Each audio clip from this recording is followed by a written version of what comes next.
Alô, amigos do Bola em Jogo. Quem acompanha o Bola em Jogo deve estar lembrado que dias atrás fiz as seguintes colocações. Como penúltimo na tabela, já fazem 2 rodadas que o Grêmio passeia na zona da degola do Gauchão. Ou coloca logo os titulares em campo, ou não brigará por vaga à segunda fase, mas sim somente tentará fugir do rebaixamento. Pois quem acha que o que está ruim não pode piorar, enganou-se redondamente. Depois da derrota para o Cruzeiro com força máxima, minha teoria se confirma. Faltam 6 rodadas. O Grêmio tem no máximo 18 pontos a disputar. Entre os próximos compromissos estão os confrontos contra o Brasil de Pelotas e Juventude e ainda o Grenal. Caso perca 2 desses embates, dificilmente estará entre os 8 primeiros para as quartas de final do Gauchão. Mas antes de pensar em classificação, o Grêmio deve primeiro gastar suas energias para fugir do rebaixamento. Convenhamos, o planejamento feito pela direção e comissão técnica, pelo menos em se tratando de Ruralito, não está dando certo. O Grêmio, com time alternativo ou titular, reveza tropeços. Vamos ver como esse time cascudo, tricampeão da América, vai reagir agora diante de tamanha pressão. De 18 pontos, tem que somar pelo menos 13 para escapar da degola.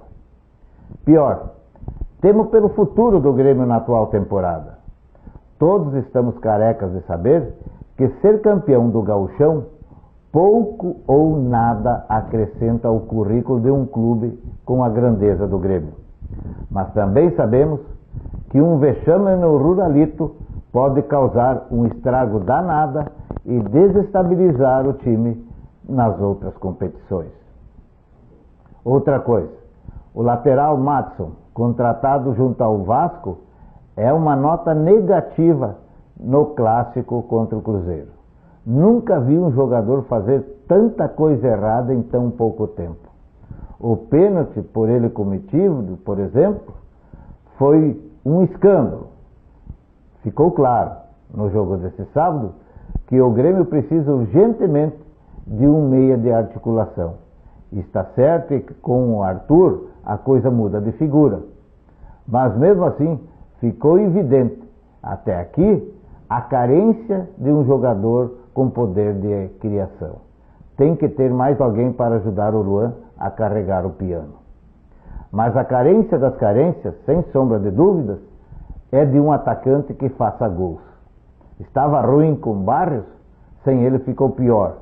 Jael, por mais esforçado que seja, vai completar 1 ano, repito, 1 ano na arena sem fazer um golzinho sequer. Maxwell é uma incógnita, já treina no CT Hélio Dourado. O Grêmio é conhecido por recuperar jogadores com problemas. Talvez também dê certo no caso com Maxwell. Outro atacante que está na mira gremista é Gonzalo Carneiro. Ele tem só 22 anos e foi o goleador do Campeonato Uruguaio do ano passado.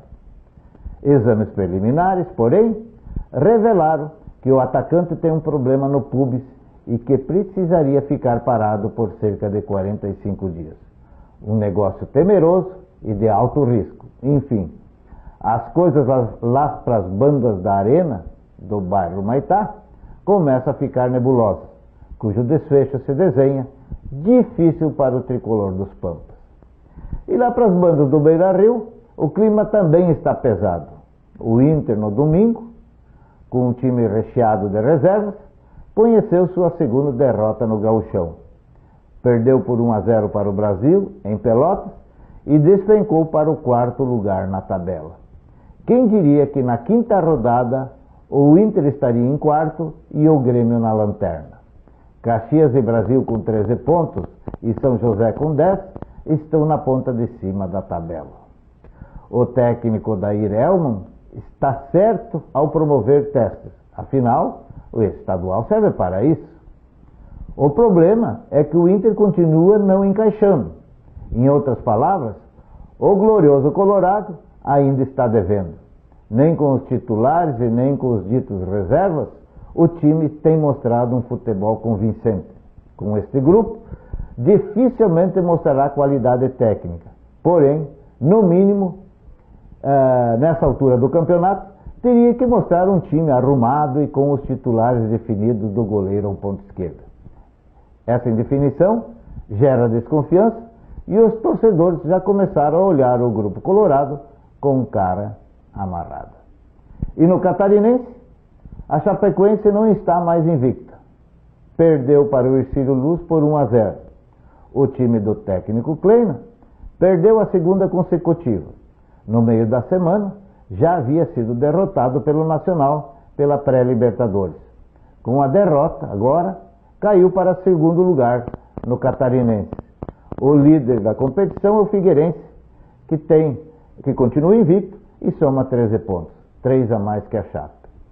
O Verdão poupou os jogadores de olho no compromisso desta quarta-feira, às 21h45, quando vai enfrentar o Nacional do Uruguai no segundo confronto, no segundo duelo com o time uruguaio na pré-Libertadores.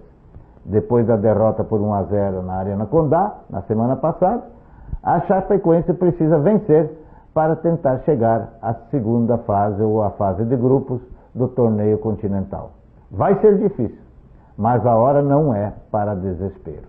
Bem, amigos, por hoje era isso. Um forte abraço.